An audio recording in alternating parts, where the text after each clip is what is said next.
Okay, here's that rubber grommet that was on the bottom of the old radiator. We're just going to take this, set this down in the hole there. It just lays in there. That's what holds the bottom of the radiator, keeps it from moving.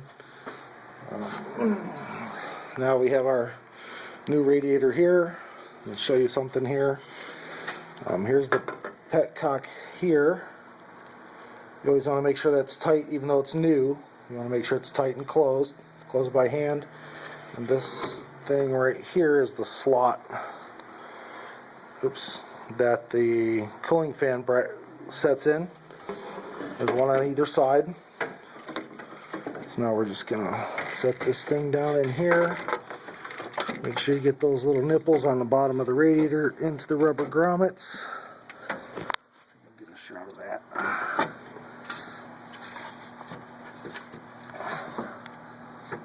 That thing right in there. You'll know when it's in because it'll just slide right in. Once you have both sides in. You can't see, which I'm having difficulty seeing, so we're just going to feel with our hand. There. Now you can see that the bottom of it's pretty sturdy. Now we're going to grab our two brackets, one like this, and put that on here. And then you have this, I'll show you the tab on the other one. You have this little tab notch right here, or tab, goes into this hole, which helps keep it in line. Extra security. That shows you have it lined up. You can see that'll go in that hole, and the bolt hole will line up pretty good. So we're going to grab our two 12s. One there.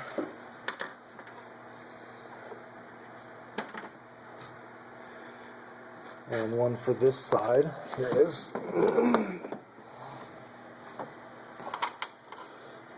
to put that in there. You may have to move it a little bit to get it perfectly lined up. But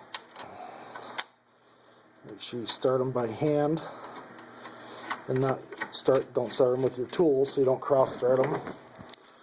Tighten these down real fast.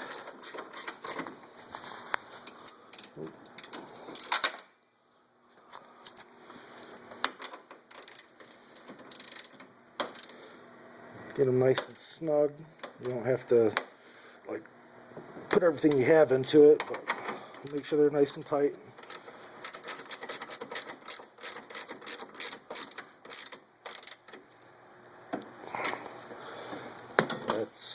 Now the radiator's in, it's nice and secure.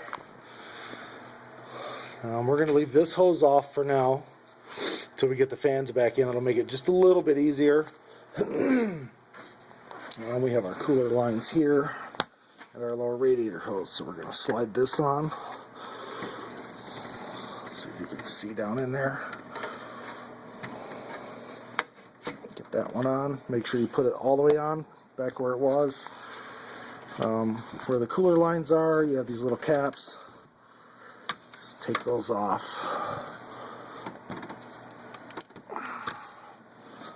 They're just like dust covers. And then, where's my other line? There it is. There's one. Here's the other one. We will get this one on the bottom here. Move this out of the way, turn to let you see.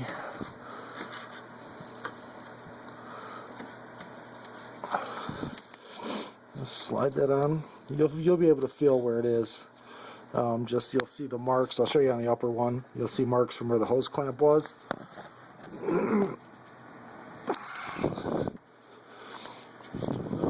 Kind of hard to see.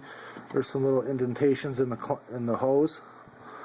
When you put the clamp back on, try to line the position back up in the same place as where it was when you took it off. That'll help make sure it seals up good. These, just like removing them.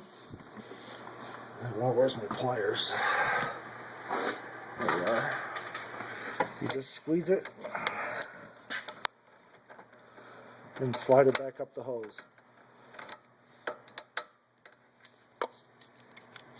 So what I'm going to do is I'm going to get these 3 clamps back on these hoses over here, and then when I come back, once I get that done, then we're going to set the cooling fans back in. We're going to bolt those down, put the upper radiator hose on, and we'll be ready to start putting coolant in it.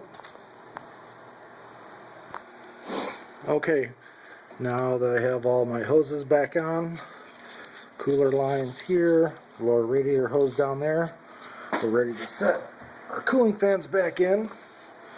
So these parts here, one on each side, oops, there we go, need to go into those 2 little slots I showed you that are on the radiator.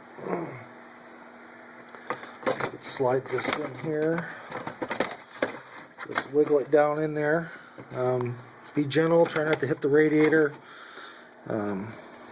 because the radiator is pretty delicate. We'll see if we can get a look there. Nope, we missed. Hopefully you can see right there. It's going to go in there.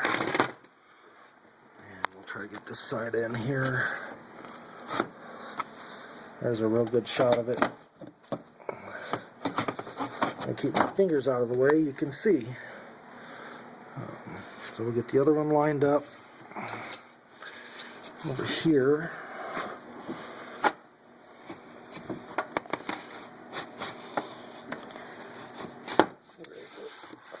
There it is.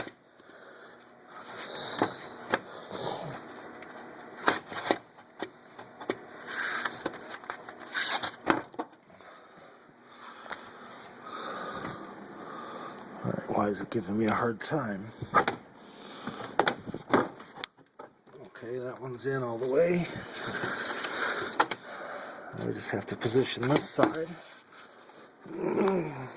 Get this one in. Okay, this is going to take 2 hands, so I'm going to get that in. Once I get that slid in there, I'll show you that it's nice and secure at the bottom, and then we'll be ready to hook the electrical connector up and a couple more bolts, and we're done. Okay, we have that in.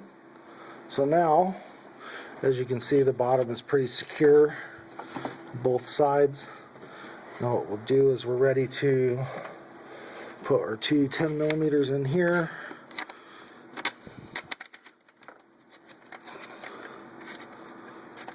There's one, we'll get that started. The other one's over there.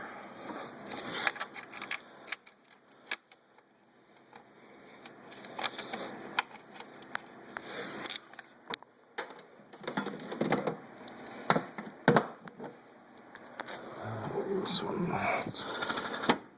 there we are. This should line up real good.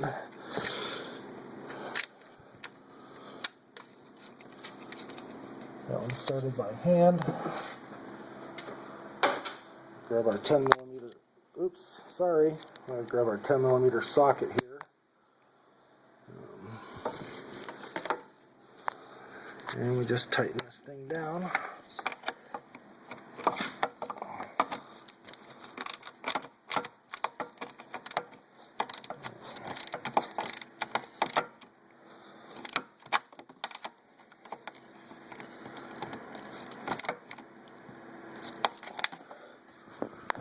That one, and this one.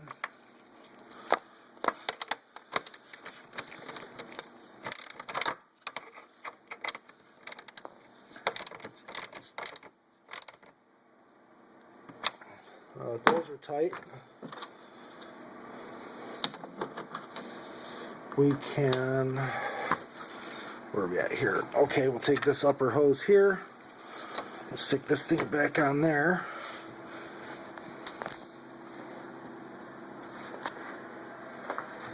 Get my pliers here. On this one you could see the marks real good on the hose, right here where the clamp was. You want to get the hose clamp back, like I was saying, back right or as close as possible to that. Because it's already molded and it's a perfect spot to make sure it seals up good.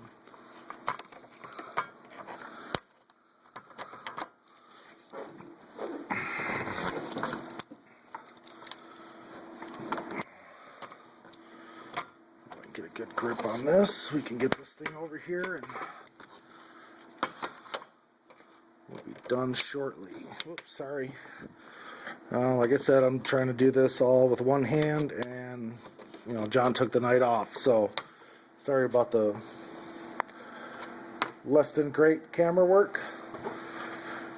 But I think even though we have some shaky shots, hopefully you've seen enough, or was able to get enough of a good shot for you to see what you need to do this. This is our hose for our overflow tank or coolant reservoir here. This one fortunately came with a new radiator cap. If they don't come with a new radiator cap, it's always good to purchase a new one. They're relatively cheap. And that's that. Alright, so that is the job. That is how to replace a radiator on a 2003 Toyota Matrix. I hope this helps you out. And all we have to do now is just fill it up with coolant. So we're going to do that, and then we're going to get rid of this car. So we'll see you next time. Thanks for watching. Bye.